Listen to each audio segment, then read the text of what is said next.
Assalamualaikum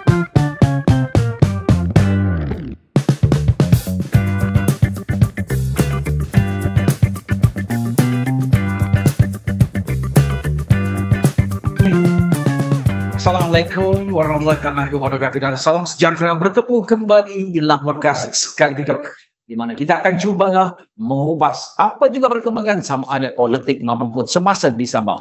Saya Freddy Fitri Montereka dan juga bersama saya pada hari ini seorang analisis politik Sabah yang cukup dikenali yang juga lah banyak menerbitkan buku-buku yang berkaitan dengan perkembangan politik Sabah dari peringkat persekutuan maupun di Sabah sendiri. Kita lain tidak kita bisa Tuan Rusdi Oli atau dari Janis sebagai Pak Ros. Assalamualaikum Pak Ros.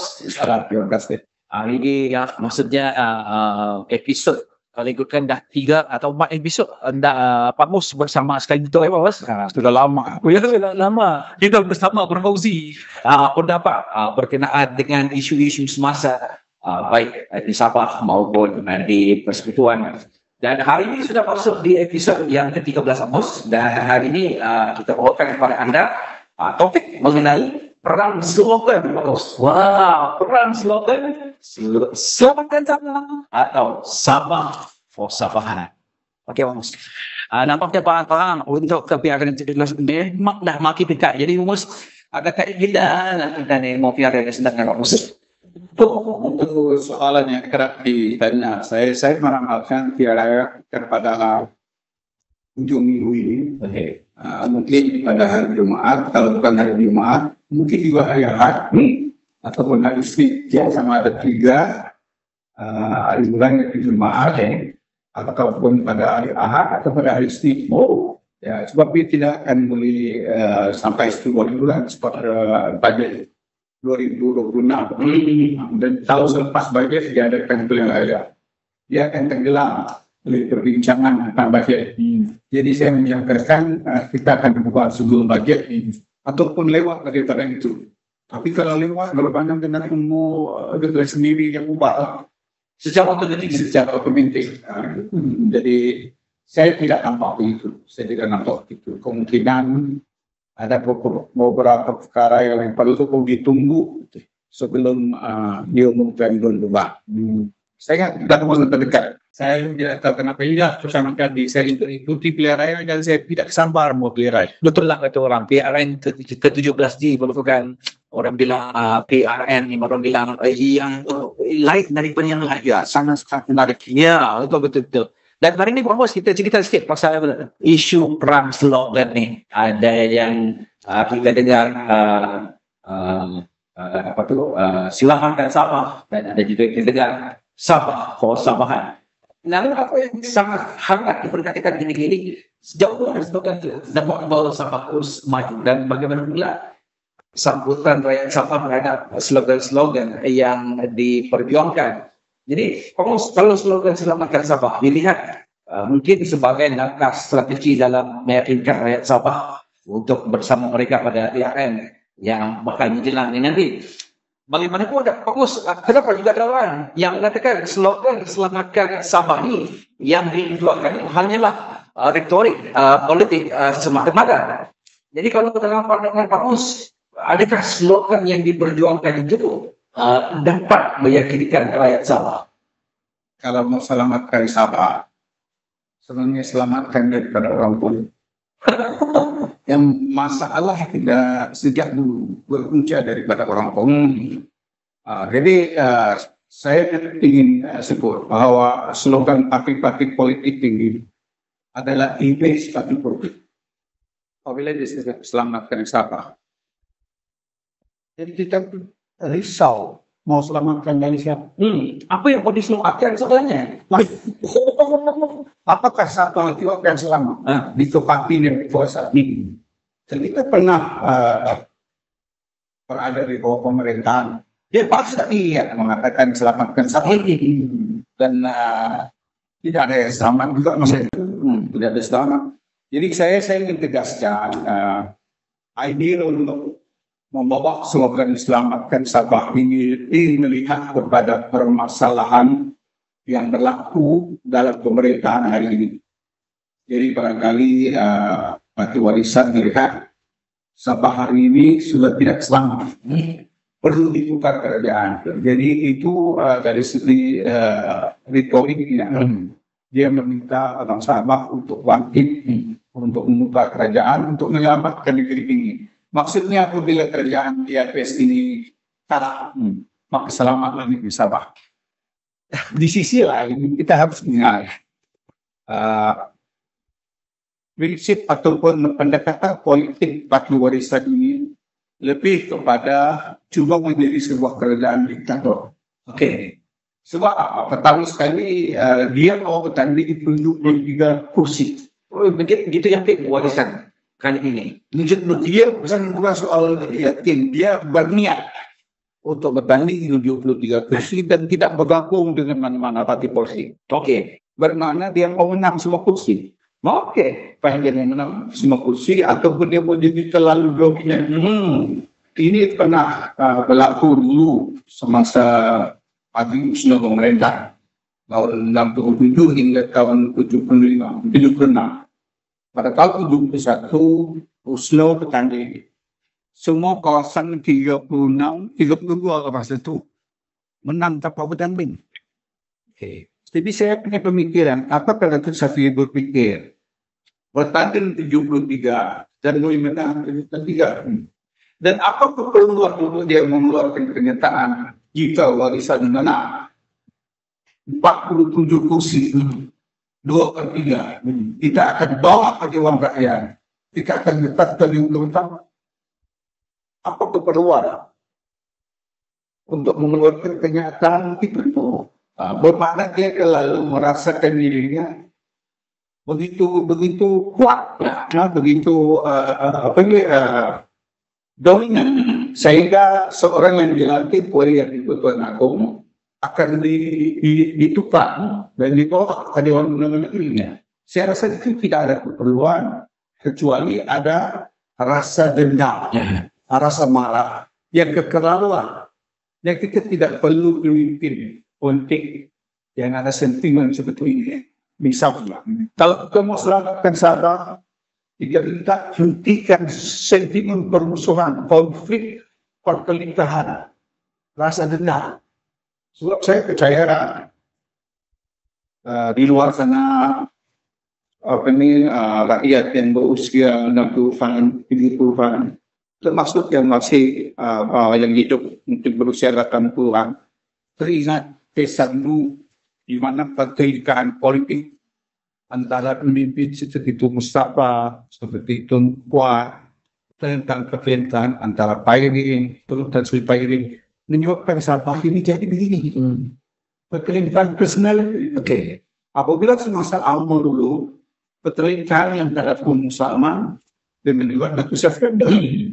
Jadi kita tidak mau politik personal ni. Sebenarnya betul-betul inilah yang menyebabkan Sabah tidak selamat. Jadi tanpa orang-orang politik ini kita akan selamat. Di sisi perintah seperti misalnya permasalahan politik apabila berlaku personality clash antara Tun Mahathir dan Anwar Ibrahim yang membawa kepecahan sehingga tumbangnya sebuah kerajaan UMNO Barisan Nasional karena keekoran daripada perkelahian buah personal ini. Di Sabah pun gitu juga. Kalau dulu antara Tun Mustafa dengan Datuk Syafrin, lepas itu Tun Mustafa dengan Pairing, akhirnya hari ini perkelahian itu betul-betul. Walaupun misalnya orang ibarat macam OIC. Baru saya tadi ditanya satu soalan, bagaimana mengurangkan sentimen perkauman antara rakyat Sabah. Saya kata sentimen perkauman itu berpunca daripada orang politik yang membuat kenyataan bersifat perkauman. Sebenarnya kanak-kanak tidak ada sentimen perkauman masa di sekolah.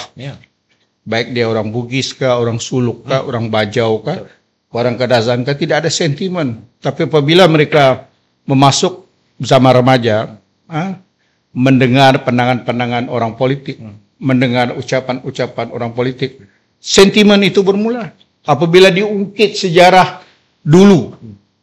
Dan hari ini, bukan dulu, hari ini pemimpin politik kita bercerita tentang bagaimana aku akan mengambil tindakan terhadap dia. Bagaimana kalau aku menang nanti, aku akan pecat tuan yang terutama. Pada saya ini bukan cara untuk kita selamatkan Sabah. Saya nampak di sini Pak Mus seolah-olah ya betul lah Pak Mus apa yang Mus katakan. Sekiranya Parti Warisan ini mendominasi dengan 73, itu orang bilang perkataan sombong sudah ada di sana. Ya agak ego sikit. Ego sudah ada di sana. Dan saya kira apa orang bilang sejarah lama akan berulang balik kalau begitu Pak Mus. Ya. Ibarat orang bilang dia mengembalikan sejarah dendam itu sendiri itu Pak Ya, Mus. sebab itu saya cakap dengan beberapa orang, dalam politik ini kita jangan terlalu banyak musuh. Jangan mencari musuh. Kita boleh sebaik-baiknya kita berkawan dengan semua orang. Sebab itu ada pandangan mengatakan bahawa ada pemimpin tertentu lebih sesuai menjadi ketua menteri, ada pemimpin tertentu sesuai jadi ketua menteri. Pada saya pemimpin yang paling sesuai ialah yang boleh menyatukan rakyat Sabah. Kita lupakan, because apa juga pertelingkahan politik semata-mata untuk berkuasa, kita tidak ada masa depan. Kita menghabiskan masa kita hanya politik. Jadi ini yang harus kita hentikan kalau kita mau selamatkan Sabah. Kenyataan yang dikeluarkan oleh Datuk Safie Apdal itu harus dihentikan. Betul. Dia harusnya fokus bercakap soal bagaimana dia mengurus negeri Sabah apabila menjadi kerjaan. Bukan membalas dendam terhadap musuh politik, saya akan ganti, akan batal pelantikan dan sebagainya. Itu bagi saya tidak betul. Saya suka bila dia katakan saya hanya bergabung dengan rakyat dan tidak akan bergabung dengan mana-mana parti politik. Fair enough, itu strategi politik. But the moment dia sebut akan bila menang nanti 47 kursi, mendapat 2/3, saya akan bawa ke DUN dan akan memecat Tan Utama. Bagi saya itu, walaupun saya ada soft spot dengan SPI dan Warisan, saya rasa itu tidak setuju. Hanya untuk create lebih banyak tension dalam pergolakan politik negeri Sabah. Itu secara langsung telah menimbulkan satu sentimen kebencian. Yes. Dan kita kalau boleh kita mau mengelak perkara gitu. Ya betul. Ya. Itu berkenaan dengan selamatkan Sabah. Kita ada satu slogan kita mau cerita ni Pak Mus. Ya, Sabah Persabahan. Sabah Persabahan pun hebat juga slogan ni Pak Mus. Sabah Persabahan ni lebih kepada sentimen golongan yang tidak berpuas hati apabila Sabah ni menjadi sebahagian daripada wilayah Malaysia. Jadi slogan itu pernah dibangkitkan waktu Tan Sri Pairin dulu menjadi Ketua Menteri Sabah. 1985. Dan orang yang sama yang menjadi think tank kepada PBS adalah orang-orang yang berada dalam STAR sekarang yang juga mempelopori idea untuk membangkitkan semangat 1985. Dan mereka ini dulu 1985 menang pada asalnya kerana bantuan daripada Parti USNO, bukan semata-mata kerana mereka kuat. Parti USNO telah berjaya memecahkan sokongan orang Islam dalam Parti Berjaya, sehingga Parti PBS menang. Jadi saya rasa untuk kita kembali kepada semangat ataupun slogan Sabah Persabahan, bermakna kita kembali untuk mengasingkan rakyat kepada yang pro kepada parti-parti nasional, kepada pro kepada parti-parti tempatan. Sabah Persabahan ini dalam konteks slogan itu ialah mengajak orang menyokong parti tempatan. Tidak ada masalah, tidak ada masalah menyokong parti tempatan seperti mana juga di Sarawak. Tidak ada masalah. Tetapi tidak perlu kita menimbulkan slogan yang berlaku 1985, yang berlaku 20 tahun dulu, semata-mata menimbulkan hati risau di kalangan orang-orang yang menjadi mangsa semasa kamu menggunakan slogan itu dulu. Ya betul. Sebab ceritanya ni Sabah Persabahan ni pernah diguna pakai. Yes. So maksudnya ada sejarah sudah slogan Sabah Persabahan ni Pak Mus. Jadi kita pun ada kerisauan di sana bila kita dia pernah menafikan hak orang Bumiputra Islam, pernah menafikan hak pelajar-pelajar Islam melanjutkan pelajaran, membatalkan beasiswa. Jadi apa keperluan kita membina satu mencipta satu slogan semata-mata untuk menimbulkan kemarahan rakyat tertentu. Ya, betul. Mungkin menarik semangat suku-suku atau puak yang menyokong kamu, tapi bagaimana puak yang tidak menyokong kamu? Satu ketika dulu yang pernah menjadi mangsa. Jadi saya rasa dua slogan ini, selamatkan Sabah dan Sabah Posabahan, dua slogan yang berniat untuk terus menggalakkan pertelingkahan politik di Sabah. Dan ini sesuatu yang harus kita hentikan, harus kita tamatkan. Betul, Pak Mus. Kita tidak mau lagi politik seperti ini.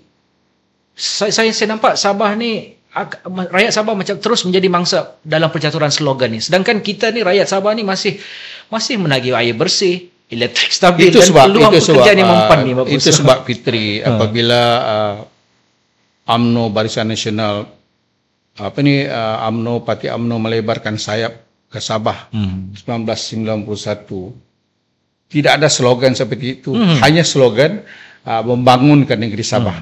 Sabah baru dalam 100 hari dan sebagainya, itu yang PMX sekarang ini yang janjikan.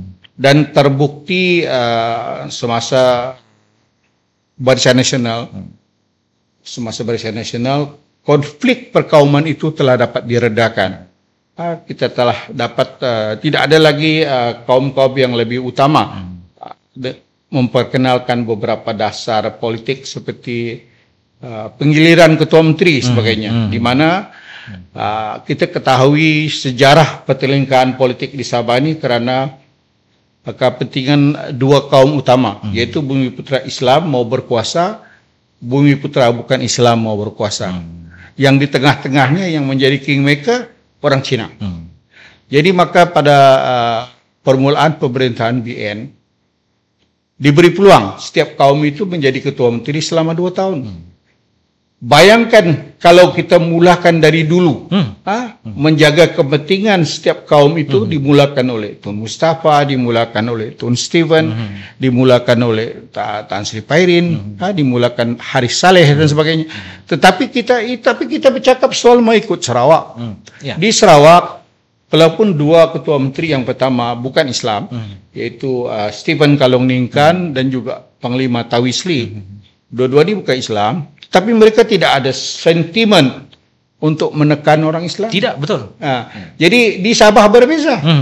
Apabila sampai masa PBS 9 tahun, bukan saja orang Islam di Sabah ni jadi musuh, orang Melayu Islam semenanjung pun dia berkonfrontasi. Kerana apa? Kerana di dalam hati mereka masih tidak puas hati kenapa Sabah berada dalam Malaysia.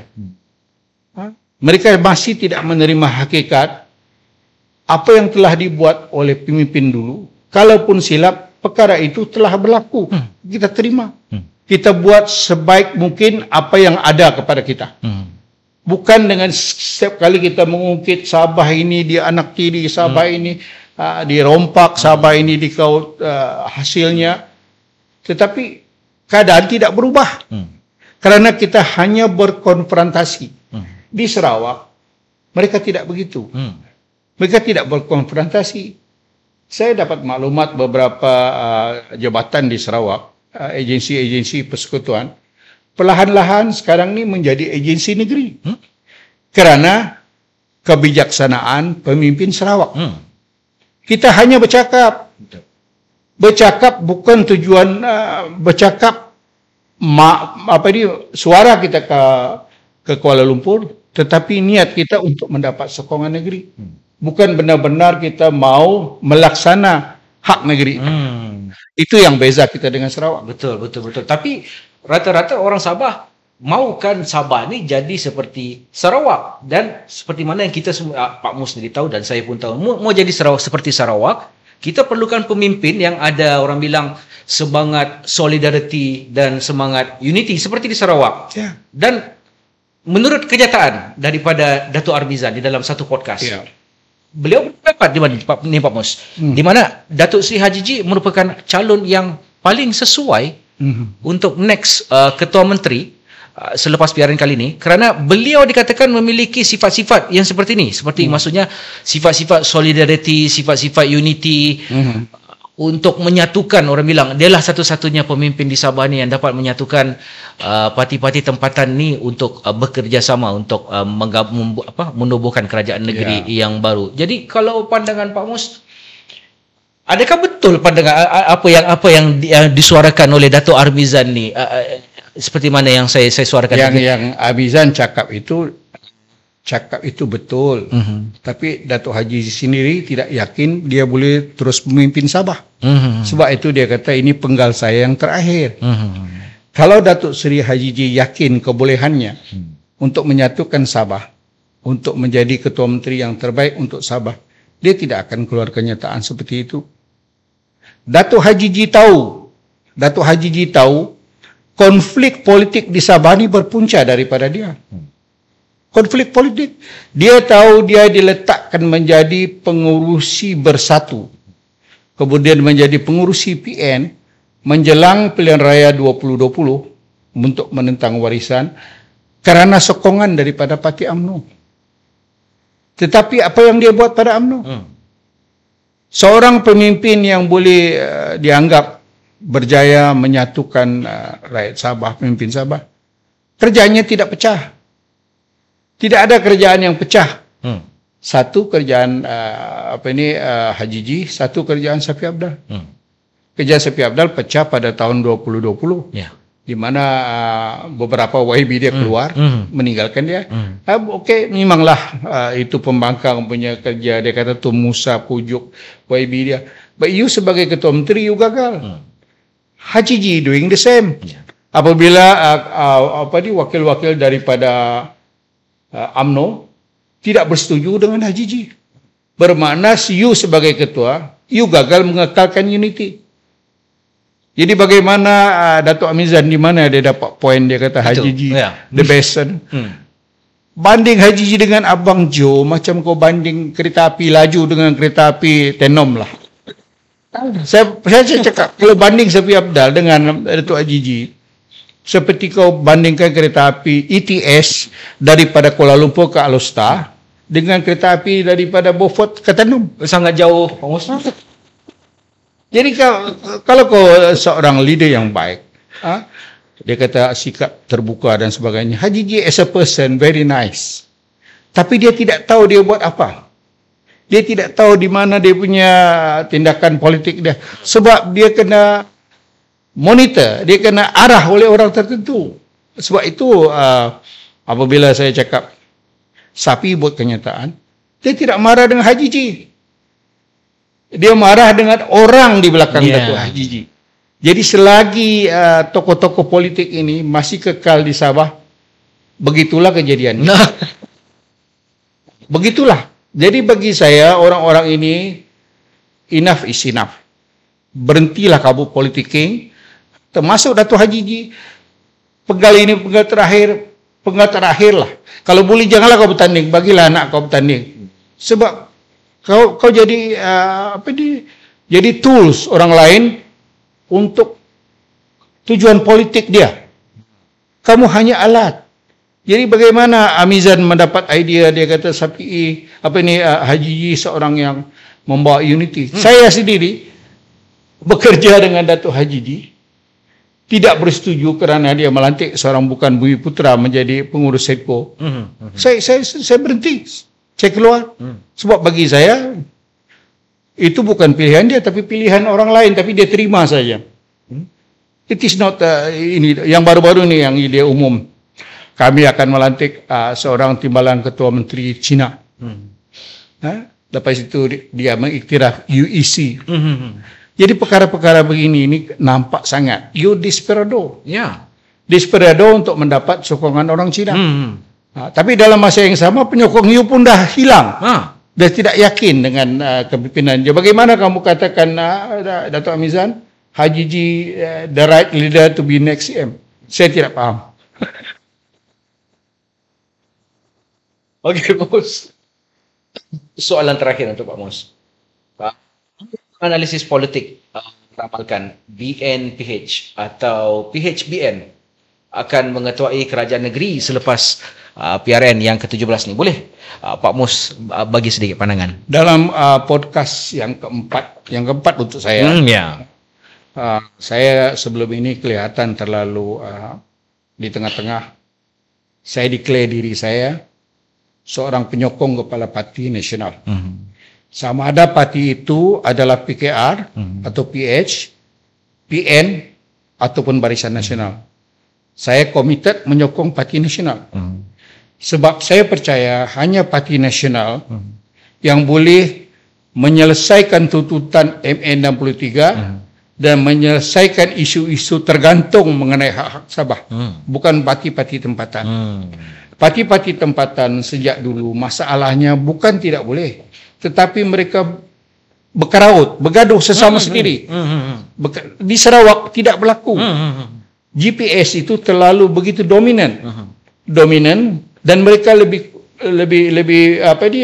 ada leverage untuk berunding dengan kerajaan persekutuan. Saya setuju juga kenyataan daripada Dato' Armizan yang mengatakan mau jadi seperti Sarawak, kita perlu ada pemimpin yang solidarity dan unity. Setuju. Abang Jo. Sebelum Abang Jo, Dato' Tan Sri, Dato' Nan Satim, kemudian Pak Tinggi Taib Mahmud, mereka ada itu kekuatan untuk menyatukan pemimpin Sarawak. Di Sabah kita tidak ada ketua menteri, tetapi tibalah kita menteri kita tidak puas hati, menteri-menteri JKA tidak puas hati, tapi kita ketua menteri. Tapi kita tidak boleh kawal menteri-menteri lain yang rasa kenapa tidak boleh panggil, bincang. Jadi itu yang masalahnya. Jangan salahkan kalau kita bapa, apabila anak-anak kita tidak boleh mendengar cakap, itu bukan salah anak, itu salah kita. Sebab kita tidak pandai menyampaikan dengan baik kepada anak-anak kita. Begitulah dengan Datuk Haji Ji. Dia tidak boleh salahkan Datuk Bong, salahkan Datuk Saleh, salahkan Datuk Yaakob dan sebagainya. Sebab kau ketua menteri. Masalah Datuk Haji Ji, bukan dia yang bercakap, ada orang lain yang arahkan dia bercakap. Jadi balik kepada Sarawak, walaupun parti-parti Sarawak itu adalah parti tempatan, tidak pernah parti Sarawak ini berkonfrontasi dengan kerajaan persekutuan. Berbanding dengan Sabah, kita ada rekod di mana masa USNO dulu kita berkonfrontasi dengan kerajaan persekutuan. Apabila Tun Mustafa ada masalah dengan Tun Razak, dia bercadang untuk mengkaji semula kedudukan Sabah dalam Malaysia. Kemudian pada zaman pemerintahan PBS, kita juga berkonfrontasi dengan kerajaan persekutuan sehingga PBS keluar daripada BN. Jadi nampaknya kita apabila diperintah oleh parti tempatan, kita ada kemungkinan berkonfrontasi dengan Kuala Lumpur. Berbanding dengan apabila kita diperintah oleh Barisan Nasional, dulu tidak ada isu konfrontasi. Malah UMNO, ada saya tulis artikel baru-baru ini, cara UMNO membalas budi. Apabila UMNO BN mendapat persokongan yang kuat daripada rakyat Sabah, dalam 3 pilihan raya berturut-turut, di mana Sabah kalau bertanding 60 kursi, BN menang 59. Kalau bertanding 25, BN menang 24. Akhirnya terbinalah Pen Borneo. Pen Borneo dilantiklah seorang menteri kanan seperti Datuk Seri Syafiq Abdal, menteri KKLW. Diberi peruntukan sampai lebih 10 bilion. Kemudian menteri kita 6 orang kabinet minister. Ini hanya berlaku dalam National Party. Bukan parti tempatan. Parti tempatan hari ini berapa? 3 orang menteri. Sebelum itu masa Berjaya 2 orang, masa USNO 1 orang. Jadi saya tidak nampak di mana parti-parti tempatan akan berjaya menuntut hak Sabah. Jangan samakan dengan Sarawak. Sarawak mereka tidak pernah berkonfrontasi dengan kerajaan persekutuan. Dan satu lagi isu yang saya kerap dengar, dia kata kalau parti nasional hasil minyak kita dihisap habis. So ada satu video Temu Ramah dengan Tengku Razali. Dia sebut kerajaan Petronas memberi 30 bilion hingga 40 bilion. Okey. Diubah sana kepada UMNO. Sebenarnya bukan kepada UMNO, kepada kerajaan persekutuan. Kerana kerajaan persekutuan mendapat dividen. Sebab Petronas adalah GLC Federal Government. Ya. Sama juga di sini, Yayasan Sabah membayar 20 juta setahun, kadang-kadang membayar 100 juta. Baru-baru ini kami punya GLC, Kazana, membayar 20 juta. Dividen. Begitu juga Petronas. Okey. Dia untung banyak. Jadi dia bayar sampai antara 300 to 400 billion. Itu federal government, bukan kepada UMNO. Tetapi kerana masa itu adalah Melauni yang edit video seolah-olah Tengku Razali cakap wang itu diberi pada UMNO. Tidak benar, tidak benar. Tidak ada beza Sarawak dengan Sabah. Apa yang kerajaan federal ambil dari Sarawak, dia juga ambil kepada Sabah. Tak kira parti apa yang memerintah. Sebab itu hak kerajaan persekutuan. Betul. Kerana kerajaan persekutuan ada tanggungjawab lebih besar kepada negeri-negeri, bukan saja di Semenanjung tetapi juga di Sabah dan Sarawak. Betul. Dan saya percaya pada bajet hari Jumaat depan pada 10 Oktober ini, Datuk Seri Anwar Ibrahim akan mengumum lebih banyak peruntukan pembangunan untuk Sabah. Mungkin lebih banyak daripada Sarawak. Biasanya Sabah mendapat peruntukan pembangunan yang banyak. Tetapi di Sabah kita tidak dapat mengurus dengan baik. Lebih banyak kita pulangkan balik daripada yang kita guna. Jadi isunya utama itu dah tu. Pesan. Tidak ada masalah begitu. Ya betul. Saya ingat lagi masa Datuk Seri Safi Abdal, Menteri KKLW, hanya dapat gunakan 64% saja peruntukan di Sabah. Kerana masalah konflik politik itulah. Sebab dia persekitaan dengan Tun Musa Aman masa itu. Tun Musa Aman melarang pejabat-pejabat kerajaan negeri melaksana projek-projek daripada KKLW. Jadi masalah orang politik, personality ini, kita sudahlah mereka berhenti. Stop it. Selagi kamu berpolitik begitu, AGG digunakan oleh Tun Musa, Safi'i pula menggunakan sentimen rakyat. Dia seorang yang sangat bijak untuk memimpin Sabah dengan syarat buang dendam kamu, buang marah kamu terhadap orang lain. Jadilah pemimpin yang benar-benar bagus untuk rakyat Sabah, untuk negeri Sabah, bukan berniat untuk membalas dendam dengan musuh-musuh politik. Pada saya itulah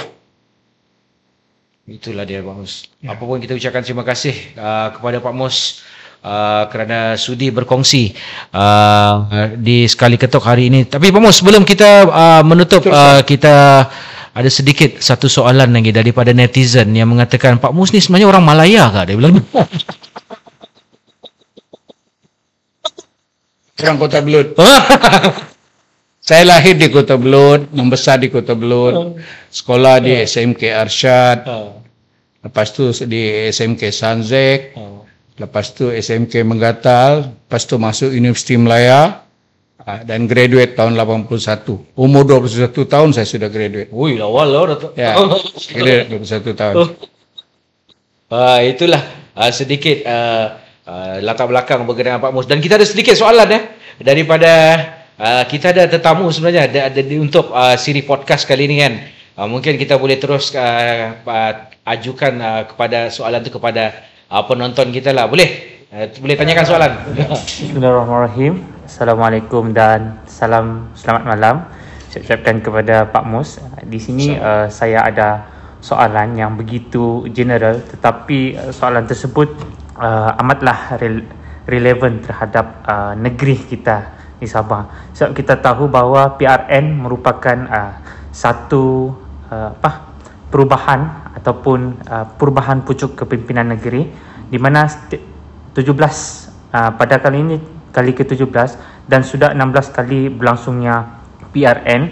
Dan adakah PRN yang dikatakan tadi sebuah PRN yang dinanti-nantikan ini akan menjadi sebuah satu katalis ataupun pemangkin di mana rakyat Sabah yakin dengan kestabilan parti yang akan ataupun pemerintah yang akan membawa ataupun memimpin negeri Sabah ini, dan bagaimanakah perkara ini boleh meyakinkan rakyat Sabah mengenai kestabilan politik dan hala tuju negeri sebenarnya. Sebab sebuah parti ataupun kerajaan yang memimpin, apabila visi dan juga misi itu, keterbatasan satu penggal adalah merupakan waktu yang sangat singkat dan dia memerlukan tempoh yang agak panjang gitu. Adakah dengan adanya PRN kali ini perubahan sinar itu akan berlaku untuk masa depan negeri kita? Nah, jadi memang betul satu penggal itu tidak cukup untuk kita membuat penilaian. Tapi kalau dalam satu penggal itu pun sudah caca merbau, bermakna tidak ada sebab kita nak sambung lagi dua penggal. Sebab kerjaan hari ini, saya pernah sebut, kerjaan hari ini macam juga kita buka satu supermarket. Di luarnya gah, iklan sana sini, sekali masuk dalam supermarket kosong, tidak ada barang, produk. Okay. Jadi macam mana kita nak promote satu kerjaan yang kita kata baik untuk rakyat, tetapi tidak ada sesuatu yang di-offer kepada rakyat. Macam kerjaan JRS. Semua orang mengharap JRS ini apabila ditubuhkan, this is the time kita mau jadi seperti Sarawak. Kita jadi parti tempatan, kita ada Borneo Block, sama-sama Sarawak kita menuntut hak yang lebih bagus. In the end, Borneo Block apa? Sabah for Sabahan apa? Akhirnya bergabung juga dengan parti. Baiklah, BN dulu tidak bergabung. BN sudah memerintah membawa kestabilan 24 tahun.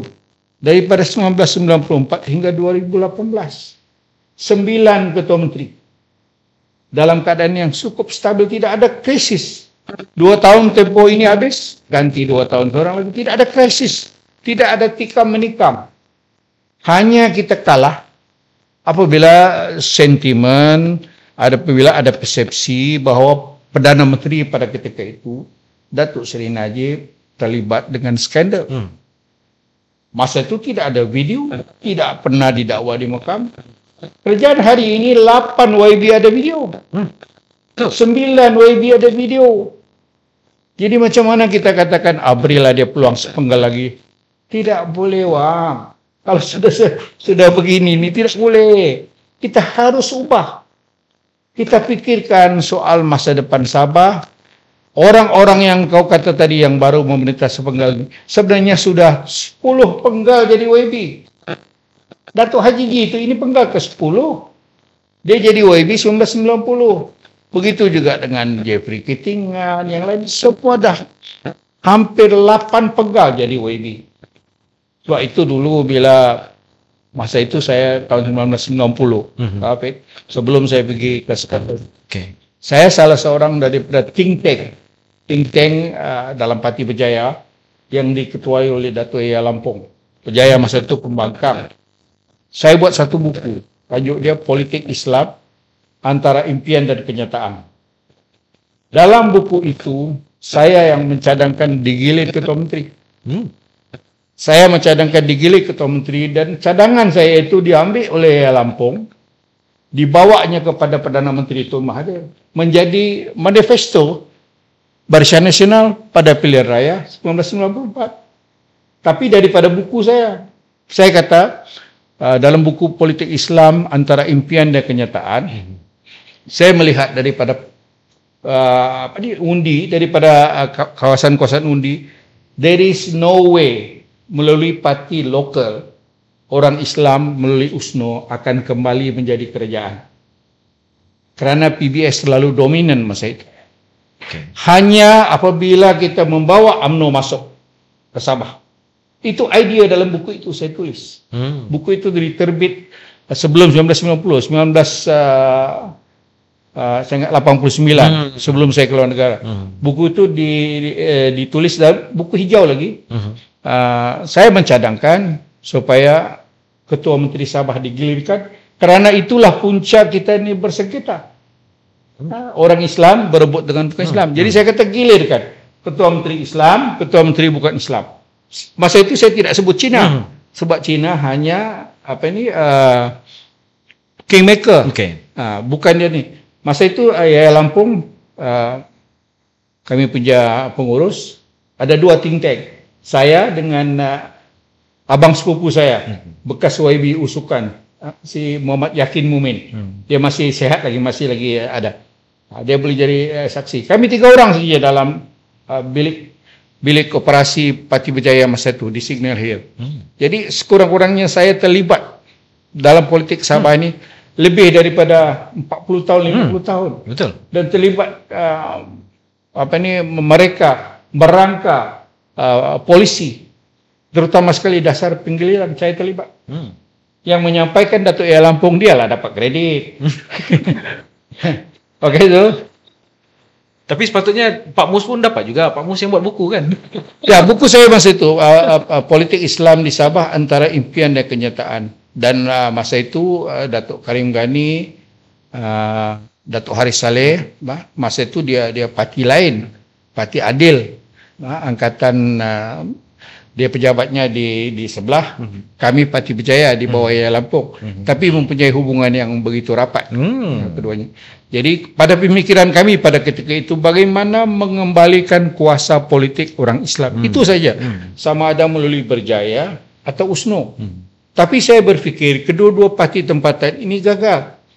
Kalau kita gunakan parti tempatan, parti PBS juga menggunakan sentimen itu, sampai bila-bila Sabah ini tidak akan selamat. Bumi Putra Islam bergaduh dengan Bumi Putra bukan Islam berebut kuasa menggunakan parti tempatan. Bayangkan kalau BN UMNO tidak masuk. Sampai sekarang kita masih bergaduh. Betul. Jadi Sabah ini diselamatkan oleh Parti Nasional. Sebab itu saya kata, saya declare hari ini, saya hanya sokong Parti Nasional. Dan baik saya sebut, saya sokong BN. Terbuka. Saya sokong BN. Kerana sejarah BN UMNO itu sudah terbukti baik untuk Sabah. UMNO tahu membalas budi. Betul. Bukan parti-parti tempat tadi, dia tahu balas dendam, bukan balas budi. Bayangkan, hari ini warisan pemerintah, besok 74 tuduhan terhadap Musa Ahmad. Kalau sudah tikam orang itu mati, mau tikam 4-5 kali lagi, sudah dia kalah. Kerajaan Sabah. Tidak pernah berlaku. Tun Mustafa dulu kalah, tidak ada pun jadi heret ke mahkamah. Kemudian apabila BN kalahkan Pairin, tidak Pairin diheret ke mahkamah, lepas salah. Jadi buat apa kita gunakan pemimpin yang teruskan amalan politik dendam? Pertama kali sejarah Sabah, apabila warisan menang, bekas ketua menteri dituduh di mahkamah. Dia mau balas sebab dia pun dituduh masa pilihan. Itu lain. Bukan kerjaan Sabah yang tuduh. Itu kerjaan persekutuan yang tuduh presiden warisan masa itu. Ya, betul. Tapi ini selepas menang kita balas dendam. Sebab saya rasa dia nak mau dia satu orang je pakai baju oren ni Pak Mus. Jadi saya rasa ini macam kenyataan. Kalau kami menang 47, kami akan pecat PYT. Ini kenyataan-kenyataan yang menyampaikan mesej yang salah kepada rakyat. Saya tawan dengan Safi, but I don't agree. Saya simple. You are my friend, I don't care. Ya, betul. Tapi kalau you salah, saya cakap salah. Kawan-kawan saya. Betul. Apa Mus? Secara logiknya, di sini juga dia sudah menimbulkan satu sentimen kebencian di mana dia sudah dikatakan awal-awal menang 47 kerusi, tukar TYT. Itu sudah menimbulkan satu tidak ada sentimen. keperluan. Ya. Maksud itulah saya kata, Ya. patut kau bilang menang 47, kami akan ubah perlembagaan Sabah, kami menuntut 40% ataupun kami tinggalkan persekutuan. Itu yang sepatutnya. Ataupun kami sendiri akan pungut cukai itu dan kami bayar 60% kepada kerajaan persekutuan, kami tinggalkan 40%. Ini tidak ada. Apa boleh buat lah Pak Mus? Terlajak perahu boleh undur. Terajak masa. Terlajak. Laga teruslah. Okey. Kita hentikan, nanti kita sambung. Apapun, terima kasih. Kita cakap kepada Pak Mus. Okey, sampai di sini dahulu podcast kita. Sekali ketok, terima kasih sekali lagi pada Pak Mus sudi meluangkan masa dalam podcast Sekali Ketok untuk topik kali ini. Cukup hangat topik kita kali ini. Dan jangan lupa untuk follow, like and share podcast Sekali Ketok di setiap laman sosial anda. Sehingga kita berjumpa lagi di episod yang akan datang. Assalamualaikum, salam damai, salam hormat. Terima kasih.